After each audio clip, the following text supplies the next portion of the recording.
en la palabra que vamos a compartir, la he resumido con un título que dice Stop, pare.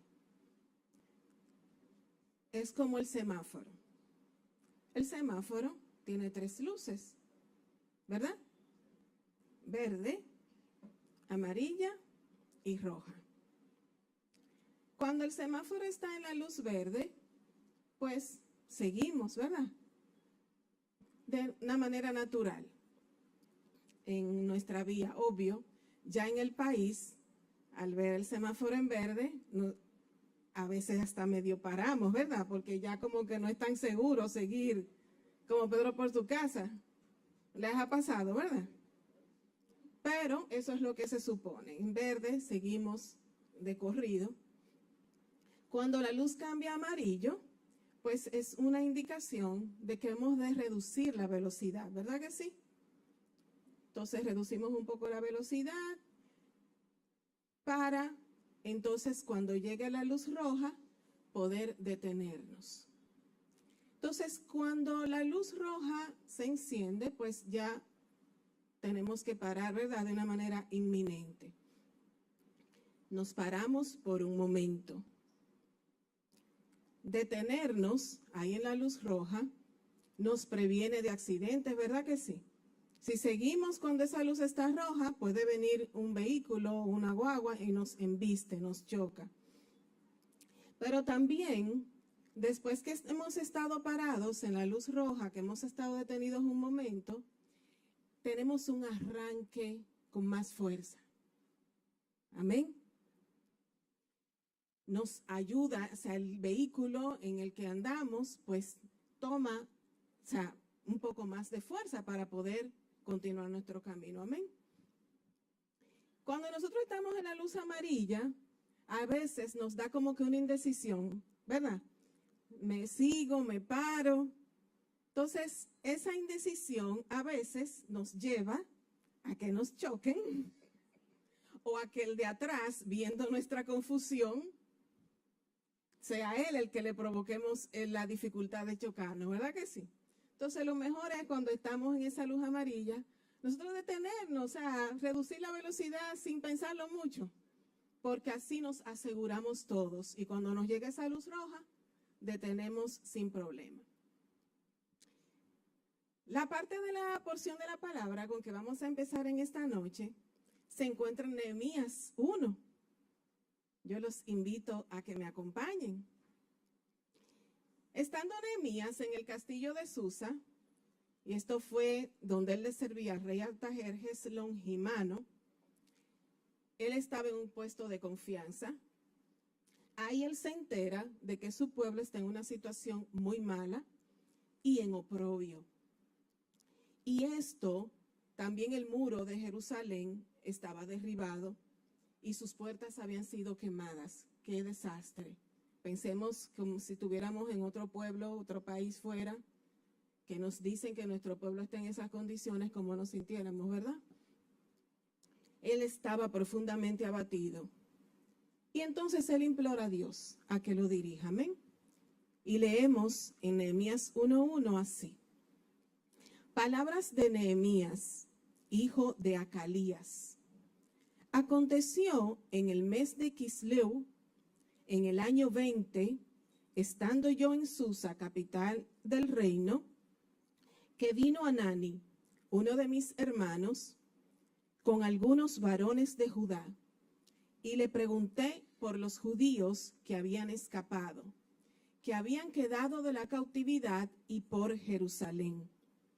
Y me dijeron, el remanente, los que quedaron de la cautividad allí en la provincia, están en gran mal y afrenta, y el muro de Jerusalén derribado, y sus puertas quemadas a fuego.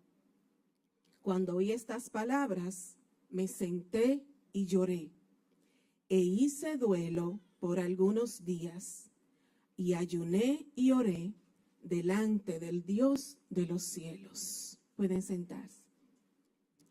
El duelo era una costumbre de los hebreos para expresar su dolor no solamente por la muerte de un ser querido, sino también por una calamidad pública o privada. Entonces, Nehemías entra en este estado de duelo, ¿verdad? De una manera voluntaria.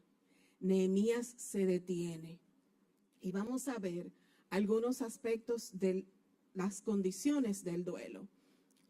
Entre otras cosas, la persona que estaba en duelo se golpeaba el pecho, se cubrían la cabeza, ayunaban, se echaban ceniza o polvo sobre sus cabezas, también descuidaban su cabello, la vestidura, los colores de su vestidura eran apagados y también las rasgaban. Esto nos es familiar, ¿verdad? En algunas partes de la Biblia que la hemos leído. Entonces, en ese duelo no es solamente porque la persona lo decide estarlo y que se rasgan sus vestiduras, sino que tiene unas etapas. Esas etapas van desde la primera, que es el duelo entre la muerte y el entierro, cuando se trata de muerte de un ser querido, de una familia. Después viene la etapa de la lamentación, que son los primeros 3 días que suceden al entierro y son días dedicados al llanto y la lamentación. Entonces, este hombre ha decidido entrar en duelo. ¿Por cuántos días entró? No sabemos. Sin embargo, la razón por la que quiero mostrarle básicamente las etapas es porque entiendo que él debe de haber llegado hasta la etapa que era la cuarta, que era donde duraba 30 días. Entonces, en esa etapa segunda de los 3 primeros días, la persona en duelo permanece en su casa, expresa su dolor en su casa, tiene las ropas rasgadas, se sentaba en un lugar bajo. Y yo puedo entender, porque cuando nosotros estamos en esa situación de dolor, podemos hasta marearnos. Yo puedo entender también que estar en un lugar bajo era también hasta una condición física, entre otras razones. Se abstenía de rasurarse, no se podía rasurar si era hombre, no se arreglaba. Entonces, en la etapa tercera, que era la de los 7 días, esta etapa seguía a la persona en lamentación, pero ya estaba en ánimo para hablar de su pérdida y aceptar el consuelo de familiares y vecinos. Sin embargo, físicamente continuaba sin rasurarse, usando ropa rasgada y seguía las distintas costumbres de esa etapa de la lamentación. Entonces, recordemos que Nehemías dice que estuvo en duelo, dice la palabra. La cuarta etapa del duelo para los hebreos era la etapa Sheloshim, y esta dura 30 días. En esta etapa ya la persona se va reincorporando a la sociedad, pero siempre recordando que está en dolor, o sea, está en recogimiento. Sigue la persona sin rasurarse, sin cortarse el pelo, y está incluso prohibido cortarse las uñas y otras cosas. Después viene la etapa quinta, que es la de un año de duelo. También tiene sus características, ya la persona comienza a introducirse en una vida normal del trabajo y a la rutina normal, pero sus sentimientos siguen estando en luto. Esta etapa de nuevo duraba un año.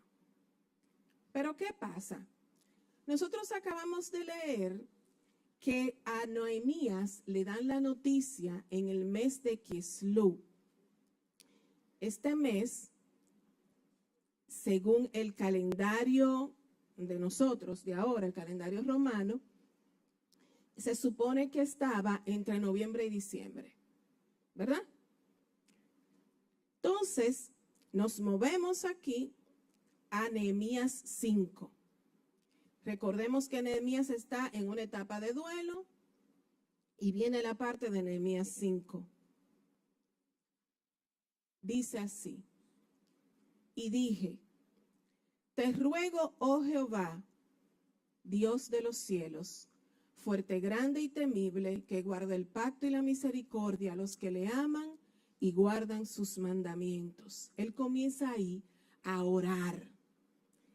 dice primero que él entra en duelo. Entonces, en esta etapa de duelo, Nehemías dura todo este tiempo orando al Señor de esta manera. Aquí en el versículo 5, él recuerda, él alaba al Señor y le exalta, Dios fuerte, grande y temible, que guarda el pacto y la misericordia a los que le aman. Dice el versículo 6, esté ahora atento tu oído y abiertos tus ojos para oír la oración de tu siervo, que hago ahora delante de ti día y noche, por los hijos de Israel tus siervos. Y confieso los pecados de los hijos de Israel que hemos cometido contra ti. Sí, yo y la casa de mi padre hemos pecado.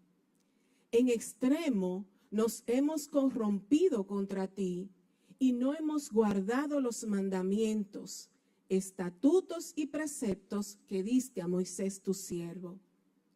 Acuérdate ahora de la palabra que diste a Moisés tu siervo, diciendo, si vosotros pecareis, yo os dispersaré por los pueblos. Pero si os volviereis a mí y guardareis mis mandamientos y los pusiereis por obra, aunque vuestra dispersión fuera hasta el extremo de los cielos, de allí os recogeré y os traeré al lugar que escogí para hacer habitar allí mi nombre. Ellos pues son tus siervos y tu pueblo, los cuales redimiste con tu gran poder y con tu mano poderosa. Entonces el versículo 11 dice, te ruego, oh Jehová, esté ahora atento tu oído a la oración de tu siervo y a la oración de tus siervos, quienes desean reverenciar tu nombre. Concede ahora buen éxito a tu siervo y dale gracia delante de aquel varón, porque yo servía de copero al rey. Esta oración que hace Nehemías es una oración completa, donde él primero alaba al Señor, luego le recuerda el pacto con los que le aman, le ruega, cosa con actitud de ruego, que escuche su oración, no es obligado, es con actitud de ruego que escuche su oración. Él confiesa su pecado, el de su familia y el de su pueblo, y le recuerda al Señor las promesas que le hace a su pueblo, y entonces luego le hace la petición. Amén. Nehemías en ese instante, él recuerda que era copero del rey. El copero era aquel que probaba el vino delante del rey y luego se lo servía. Él era un hombre de confianza para el rey. Entonces, esta expresión que él utiliza en el versículo 11, donde él dice, dale gracia, dale buen éxito a tu siervo y dale gracia delante de aquel varón, también se puede traducir con que te ruego que me ayudes ahora para que yo sea bien recibido, o para que pongas gracia y tu siervo encuentre el favor del rey. Amén. ¿Qué pasa? Después que él se mantiene haciendo esta oración, porque él se mantiene en un estado de duelo. Sin embargo, cuando nosotros vemos aquí en Nehemías 2, que se titula Artajerjes envía a Nehemías a Jerusalén, dice la palabra que sucedió en el mes de Nisán, en el año 20 del rey Artajerjes, que estando ya el vino delante de él, tomé el vino y lo serví al rey, y como yo no había estado antes triste en su presencia, me dijo el rey, ¿por qué está triste tu rostro? Pues no estás enfermo. No es esto sino quebranto de corazón. Entonces temí en gran manera. Nos dice la palabra aquí que fue en el mes de Nisán. El mes de Nisán Es el primer mes en el calendario judío y equivale a nuestro calendario entre marzo y abril. Es decir, esto no ocurrió de un día para otro. A él le dan la noticia en un momento y entonces Nehemías hace un pare en su vida. Él no sigue corriendo. Él hace un stop, como el del semáforo, para dedicar ese tiempo a la oración y al ayuno, una búsqueda íntima con el Señor.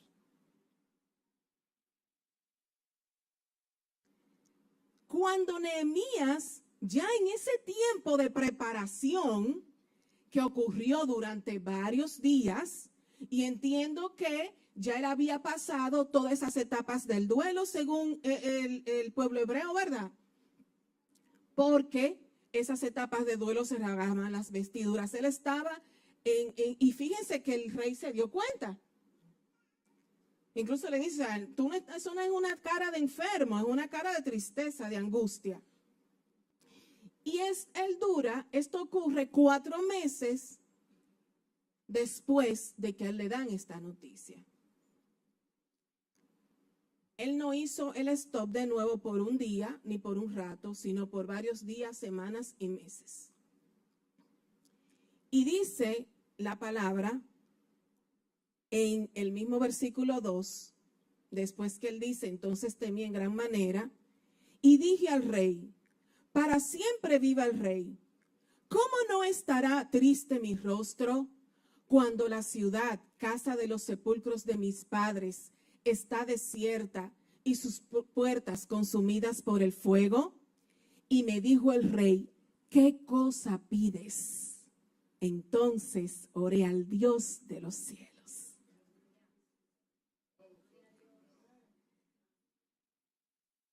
Él hizo un pare, Nehemías, orando al Señor, confesando su pecado, confesando el pecado de su familia, confesando el pecado de su pueblo, rogando con actitud de ruego, de oración y de ayuno, para que el Señor lo preparara, para que él encontrara gracia delante del rey. Cuando él le pregunta, ¿qué cosa pides? Eso es como cuando un papá le dice a un hijo, ¿qué tú quieres, mi hijo? ¿Verdad que sí? Como que cuando los hijos escuchamos esa pregunta en ese tono, como que ya sabemos que lo que vamos a pedir nos lo van a dar. Ahí Nehemías comienza a pedirle al rey y a responderle puntualmente lo que él quería. El rey le hace varias preguntas, quizás para tantearlo a ver si él tenía verdaderamente un proyecto. Y aquí, valga el anuncio, recuerdo el estudio de Nehemías que hacemos en nuestra congregación, un estudio extraordinario para mí de administración de personal y de manejo de proyectos. O sea, que el que quiera saber de manejar proyectos de una forma adecuada y ser exitosos, siéntase con toda la confianza a hacer el curso de Nehemías y le va a ir bien. De igual manera, si quiere mejorar su administración de personal. Una invitación gratis. Y yo lo quiero hacer de nuevo, por favor, me invitan, me anotan. Yo estoy la número 1, no sé cómo hacer, haré los desarreglos, pero por favor, yo quiero hacerlo de nuevo. Entonces, él le da esas respuestas puntuales al rey. O sea, el rey ya sabía que él tenía un proyecto. Entonces, dentro de todo lo que le pide, llegamos al versículo 8. Y en el versículo 8 es donde se pone la cosa buena. Y le pide, y dame carta para Asaf, el guarda del bosque del rey, para que me dé madera para enmaderar las puertas del palacio de la casa y para el muro de la ciudad y la casa en que yo estaré. Y me lo concedió el rey según la benéfica mano de mi Dios sobre mí. Aleluya.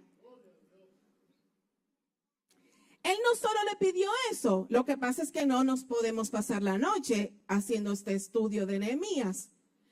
los invito a que en sus casas pueden revisar esa lista.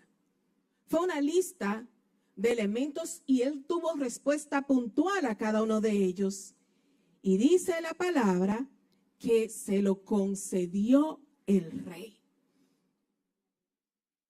Y yo sé que le concedió más. Recordemos que Nehemías estaba al servicio del rey. Él no era un igual del rey. Él no estaba por encima. Él era un empleado de confianza, pero era un empleado y era un copero. ¿Qué ciencia tiene ser copero? Sin embargo, la gracia de Dios estuvo sobre Nehemías. Y porque la gracia de Dios estuvo sobre Nehemías, él consiguió lo que pidió. Y la gracia de Dios estuvo sobre Nehemías porque él oró, ayunó, se detuvo, hizo un pare. Algunas personas no somos muy dadas a hacer ese pare por carácter, por personalidad, por ser hiperactivo, pero ese pare en nuestras vidas, sobre todo espiritual, hasta por salud, pero en este caso nos referimos a la parte espiritual, es necesario. Y esa es nuestra invitación en esta noche. Jesús fue tentado en el desierto y Jesús estuvo en el desierto ayunando 40 días y 40 noches. Y él fue tentado de cualquier manera y todos no sabemos la historia. Jesús hizo un pare. En la tierra él estuvo en su humanidad y él tenía que orar y ayunar igual que tú y que yo. Ahora, ¿cuál fue el resultado de ese pare que él hizo? Entonces, después de varios intentos fallidos de Satanás, nos dice la palabra en Mateo 4:10, entonces Jesús le dijo, vete, Satanás, porque escrito está, al Señor tu Dios adorarás y a Él solo servirás. ¿Y qué dice el versículo 11? Y el diablo entonces le dejó. Y he aquí, vinieron ángeles y le servían. Jesús tuvo ese periodo de detención también. Él hizo ese stop, ese pare, para prepararse espiritualmente. ¿Y qué nos dice la misma palabra luego de aquí? Que aquí entonces Jesús comienza su ministerio. Él fue un siervo probado y aprobado. Y comienza su ministerio con todo el poder que nosotros conocemos, que hemos visto en las Escrituras.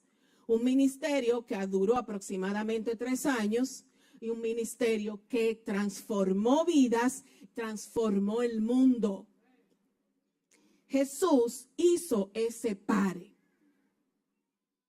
También nosotros tenemos ejemplo en Hechos 10, no lo vamos a leer, pero en Hechos 10 dice la palabra que estaba Cornelio, centurión de la compañía llamada italiana, era un hombre piadoso y temeroso de Dios. Y dice en el versículo 3, vio claramente en una visión como a la hora 9 del día, que un ángel de Dios entraba donde él estaba y le decía a Cornelio, y ahí le sigue dando instrucciones. En la hora 9 del día, esa hora era aproximadamente las 3 de la tarde. El ángel le da unas instrucciones a Cornelio como a esa hora, él obedece y la instrucción incluía ir hasta donde estaba Pedro. Y dice la palabra que Pedro estaba en el versículo 9, al día siguiente, mientras ellos iban por el camino, la gente que mandó Cornelio, y se acercaban a la ciudad, Pedro subió a la azotea para orar cerca de la hora 6. Entonces, Cornelio, un hombre piadoso y de oración, hace un pare en la hora tercera, a las 3 de la tarde. Cornelio lo hace a las 3 de la tarde. Y Pedro al otro día lo está haciendo a la hora sexta, al mediodía aproximadamente. Cuando Pedro lo está haciendo, en ese momento van llegando las personas que mandó Cornelio, y entonces ahí se desata lo que termina en la conversión de los gentiles. ¿Pero por qué es esto? Porque Cornelio y Pedro habían hecho un par en el día. Este no fue de una semana, ni de 3 días, ni de un mes, pero fue un stop para buscar el rostro del Señor. Un stop para orar. Y por haber ellos hecho ese stop en sus vidas, entraron en la dimensión del Espíritu Santo para que la estrategia del Espíritu Santo de usarlos llevara al éxito de la conversión de unos gentiles. Entonces, para nosotros entrar en esa estrategia y en que se cumpla la voluntad y el plan del Espíritu Santo, tenemos nosotros que hacer un pare también. Esa es nuestra invitación en esta noche. Hay muchas iniciativas que dicen, en su momento, en su día de ajetreo, usted puede hincarse un segundo y seguir. Y lo hace 3 veces al día y usted sigue. Sí, eso es bueno. Yo lo he hecho en el baño, en el trabajo. En cualquier momento, hasta en mi oficina. Pero no se trata de eso, se trata de algo un poquito más. Cuando nosotros estamos conociendo a una persona, por ejemplo, pregunto, para entrar en intimidad con esa persona o para enamorarnos, lo hacemos mudo, sino hablando y pasando mucho tiempo. Cualquier parecido, nada personal. Pasando mucho tiempo hablando. Entonces, para entrar en esa intimidad, así como hablamos con nuestro amigo, amiga, novio, novia, hijo, quien sea, para entrar en intimidad es importante que pasemos tiempo hablando. Para entrar en la intimidad del Espíritu Santo y que sus estrategias y sus propósitos se cumplan a través de nosotros, también debemos de pasar tiempo con Él, hablando. Que eso es lo que es ahora oración, hablar con Dios. Entonces, nuestra invitación en esta noche es a que nosotros hagamos ese stop. En el primer ejemplo, Nehemías duró aproximadamente 4 meses en ese estado de ayuno, de oración, de recogimiento. En el segundo ejemplo, Jesús tuvo 40 días. Y en este ejemplo de Cornelio y Pedro fue de un día para otro a una hora específica. Es nuestra oración que el Señor nos permita a todos conectar en intimidad con la presencia del Espíritu Santo a fin de que seamos parte clave y profunda para que se cumplan los propósitos del Señor. Porque es a través de esa comunión que nosotros entramos en ese plan del Señor.